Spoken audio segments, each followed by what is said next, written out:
How can I even begin to describe that night?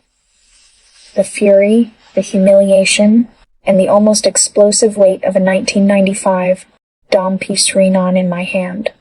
My name is Nora Jo, and it took me 3 whole years to curate the perfect wine list for this charity gala in Riverside City. As the youngest master sommelier in the city, tonight was supposed to be my coronation. The light from the crystal chandeliers dripped like molten gold over bottles that cost more than most people's houses, and my fiancé Evan Chen was supposed to be in this glittering crowd, charming investors for our dream winery. But when I found him, he was tangled up behind the Chateau Margaux booth with my own sister, Lily, his tongue practically down her throat. Lily, my sister who had spent her entire life living in my shadow, had her perfectly manicured nails tangled in Evan's hair. I had touched his hair the exact same way just this morning, when he sworn to me that this gala would change our lives forever. The engagement ring on my finger suddenly felt like a branding iron, searing my skin. You are an absolute bastard. My voice was surprisingly steady, colder than the champagne I was about to serve the ambassador. Evan leaped back like a startled rabbit. Lily's lipstick smeared across his mouth like the most shameless evidence of his crime. Lily didn't even bother to feign shame, she just smiled. A venomous, serpentine smile she had perfected since childhood. Nora, it is not what you think, Evan started, which was probably the stupidest thing he could have said, because his hand was still resting squarely on Lily's ass. With a loud sigh pop, the champagne cork shot out. I didn't mean to do it, but my hands seemed to have a will of their own. Icy foam instantly flooded my knuckles, a liquid manifestation of my rage. The sound drew the attention of the surrounding guests, and I could feel countless eyes focusing on us like searchlights, whispers spreading through the crowd like wildfire. How long? I demanded, my sommelier, straining keeping my voice terrifyingly level, even as my world was falling apart. How long have you been sleeping with my sister? Lily actually laughed, a loud, triumphant laugh. Since your engagement party, my dear sister. He proposed to you at noon and was in my bed by midnight. You are always so focused on your damn wines. You never noticed what you were losing. The words were crueler than any slap. 6 months. They had been carrying on behind my back for 6 whole months, while I was idiotically planning our wedding. The jazz music of the gala suddenly sounded incredibly harsh, the romantic melody accompanying the complete collapse of my life amidst top tier Bordeaux and rare Burgundies. Evan reached for me, but I stumbled backward, right into a solid chest. A pair of strong hands gripped my shoulders, steadying me.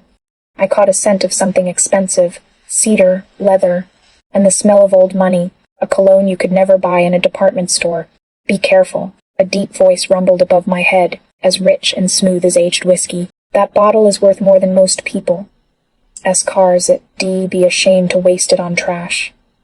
I turned around and came face with a chest wrapped in a perfectly tailored Tom Ford suit. I looked up and met a pair of eyes as deep and dark as obsidian, set in a face that looked like it was carved from marble, his jawline sharp enough to cut glass. A scar ran from his left eyebrow up to his hairline, which, instead of marring his features, added a touch of wild charm. He looked at Evan and Lily with the kind of disdain you reserve for gum stuck to the bottom of your shoe. The crowd went eerily silent, parting to give him a wide berth, as if this stranger radiated some powerful aura. Who the hell are you? Evan tried to reclaim some dignity, but his voice cracked at the end. A man who appreciates fine wine better than you do, and apparently appreciates women better too, the stranger said, his hands still on my shoulders, his touch warm through the silk of my dress. The host of this event is a business partner of mine. I wouldn't tolerate mediocre men creating such a tasteless scene at a classy affair. There was something in the way he spoke that made the color drain from Evan's face. I noticed several men in black suits silently positioning themselves at the exits. They weren't ordinary security. They exuded a kind of danger that didn't require brandishing a weapon. Julian Liu. Someone nearby gasped. The name was like a spell, sending ripples through the crowd. Of course, I knew that name. In Riverside City's high society, everyone knew Julian Liu. He controlled the underground market for rare wines, stolen art, and antiques. a mysterious figure the FBI had been tracking for a decade without a conviction. And I had just, like a clumsy teenager, crashed right into his arms. The champagne was starting to hit me, or maybe it was the shock. My mind was a total mess. But in that moment, the craziest, most brilliant idea of my life was born. I turned in Julian's arms, looking up at this scarred, predatory man. "I need a favor," I heard myself say, my voice trembling with a mix of drunkenness and desperation. "Can you kiss me? I want to make him sick with jealousy." The entire ballroom seemed to have the air sucked out of it. Julian's eyebrow arched slightly, the only sign of surprise on his otherwise impassive face. This close, I could see amber flecks in his dark eyes, could see the tight line of his jaw as he studied my face. "You are drunk," he stated calmly, without a hint of judgment. "I am heartbroken," I corrected, swaying slightly. "And yes, also drunk. 3 glasses of Krug, half a bottle of pea citrus. All because that damned Italian ambassador cancelled at the last minute. Please, I just caught my fiancé with my sister. I refuse to be the pathetic one at my own event." I could feel Evan's gaze like needles on my back. Could feel Lily's shock radiating across the space. The entire gala had stopped pretending. We were now the absolute center of a scandal destined to be talked about for months. Julian's hand moved from my shoulder to my chin, his thumb caressing my cheek with surprising gentleness. I vaguely registered the calluses on his fingertips. This was a man who ruled his world with more than just phone calls and signed documents. "Do you have any idea who I am?" he asked, his voice low and intimate. "A shared secret between us. A man who appreciates fine wine," I said, quoting him with a recklessness fueled by heartbreak and champagne. "And apparently, a guy everyone is scared to death of, which makes you the perfect candidate to absolutely crush my scumbag ex-fiancé." A flicker of something, amusement perhaps, or interest, crossed his deep eyes. His thumb traced my lower lip, and despite being on the verge of a complete breakdown, my breath hitched. This close, I could smell the expensive cigar on him, mixed with something darker, maybe the scent of gunpowder. "This is a terrible idea," Julian murmured. "All my best ideas are," I whispered back. The moment his lips touched mine, the world disappeared. The kiss started as a performance. I am sure of it. Julian was just helping a drunk woman save face, giving her a dignified exit in front of her cheating fiancé. But somewhere between the first touch of his lips and the second exchange of breath, the act became something else entirely. His lips were warm and firm, tasting of the complex notes of the Soto di Quamidi sampled earlier. Honeyed sweetness with something deeper, more aggressive underneath. One of his hands slid into my hair, pulling gently to deepen the kiss. And I completely forgot we had an audience. Forgot this was just a desperate request. Forgot everything. Except for his other hand, which had found its way to my waist, pressing me tighter against his expensive, solid chest. A small, almost desperate moan escaped my lips, one that shamed even me. I felt him smile against my mouth. Then he bit my lower lip gently, yet possessively, and my knees genuinely gave out. Of course he caught me, effortlessly shifting his weight to support my body as if women fainted in his arms every day.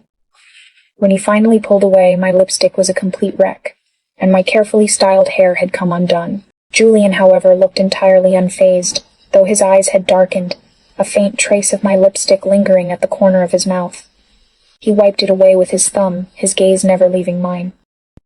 "Better?" he asked softly, his voice now a little rough, like velvet wrapped around gravel. I couldn't speak, only nod, my fingers still clutching the front of his suit jacket. I heard Lilia's indignant gasp behind me, heard Evan calling my name in a tone of utter disbelief.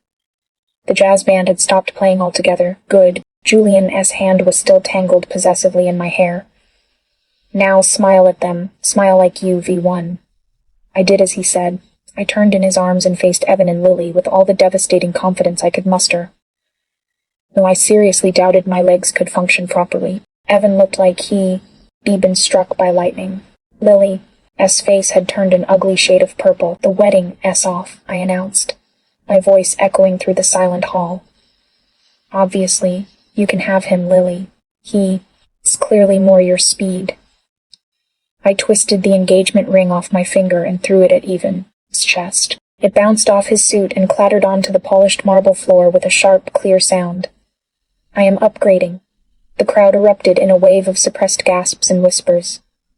I felt Julian's chest vibrate behind me with a silent laugh. "Nora, you don't too know what you are doing," Evan tried to protest, but Julian silenced him with a single look. "I think Miss Jo knows exactly what she is doing," Julian said, his voice laced with steel. "And I suggest the two of you leave, immediately before I have you removed in a less polite manner." The men in black suits moved toward them without a sound. It was no longer a suggestion, it was an order. Evan grabbed Lily's arm and fled through the crowd, which parted for them like the Red Sea, as if they were carrying a plague. I watched them go, feeling nothing but the buzz of champagne and a deep sense of satisfaction. "That was insane," I gasped, still leaning against Julian because standing on my own seemed like too ambitious a goal. "I just blew up my engagement at my own gala and kissed a criminal in front of 300 witnesses. An alleged criminal," Julian corrected, a note of amusement in his voice. "The FBI hasn't proven a thing, and technically, you kissed me. I merely cooperated." "You bit my lip." You moaned. My face flushed crimson. Around us, the gala's atmosphere was slowly returning to normal. Conversations resuming in hushed, excited tones. I had given them the biggest scandal of the season. By tomorrow, my name would be in every society column from Riverside to Harbor City. I gestured vaguely at the room, at my duties as a sommelier, at the life I had just detonated. "I have wine to serve, a Russian ambassador to schmooze, and a precarious reputation to salvage." "Your reputation just got a lot more interesting," Julian commented. He slowly released me, as if testing whether I would immediately collapse. "The sommelier who kissed Julian Lewin lived to tell the tale. You'll be infamous by morning." "Is that supposed to be comforting?" "It is supposed to prepare you." He straightened his tie, which he seemed not to have noticed I messed up. "They going to ask questions. About me, about us, about what this all means. What are you going to tell them?" I hadn't thought that far ahead. The champagne was wearing off, replaced by the cold reality of what I had just done. I had publicly kissed the man the FBI called the Untouchable, a dealer in smuggled goods and black market luxuries. I had done it in front of every important person in my industry. The truth, I decided, lifting my chin. That you helped me when I needed it. That my fiancé was a cheating scumbag who didn't deserve to drink the fine wine I was planning for our wedding. Julian studied me for a long moment, a calculating look in his eyes. "You have excellent taste in wine," he said finally. "That PP Truss you were drinking earlier, it was the 95. The 96. I corrected him automatically. "The 95 is still too tight. It needs more time." A slow, dangerous smile spread across his face. "Have dinner with me tomorrow night. I have a bottle of Romanée Conti IV been saving for someone who can truly appreciate it. That is a $30,000 bottle of wine. I know." He pulled a card from his pocket, matte black with silver embossing, bearing only a phone number, 8 o'clock. "I'll send a car." I took the card, my fingertips brushing against his. "This is insane. You've said that already." Julian leaned in close, his warm breath tickling my ear. "But you'll say yes. Because you are curious. Because that kiss felt like the only real thing that has happened to you in 6 months. Because a man who sleeps with your sister doesn't deserve you. But a man who can tell the difference between a 95 and a 96 P-side truss might be worth considering." He stepped back, and I saw the answer in his eyes. He knew I'd come. He knew I was hooked. Not necessarily on him, but on the feeling of being desired by a dangerous man who saw me as a rare treasure. "Just dinner," I heard myself say. "To thank you for your help tonight." "Of course," he said, his smile letting me know he knew I was lying to myself. "Just dinner." And then he was gone, his bodyguards melting back into the crowd, leaving me standing in the middle of the gala with his black card clutched in my hand and the taste of him still on my lips. The whispers around me reached a crescendo. I had just agreed to have dinner with the most dangerous man in the city. The Russian ambassador was walking toward me, a wide smile on his face. "Miss Jo, after that magnificent performance, I find I am in need of something strong. What do you recommend?" I smiled back, slipping the card into my clutch.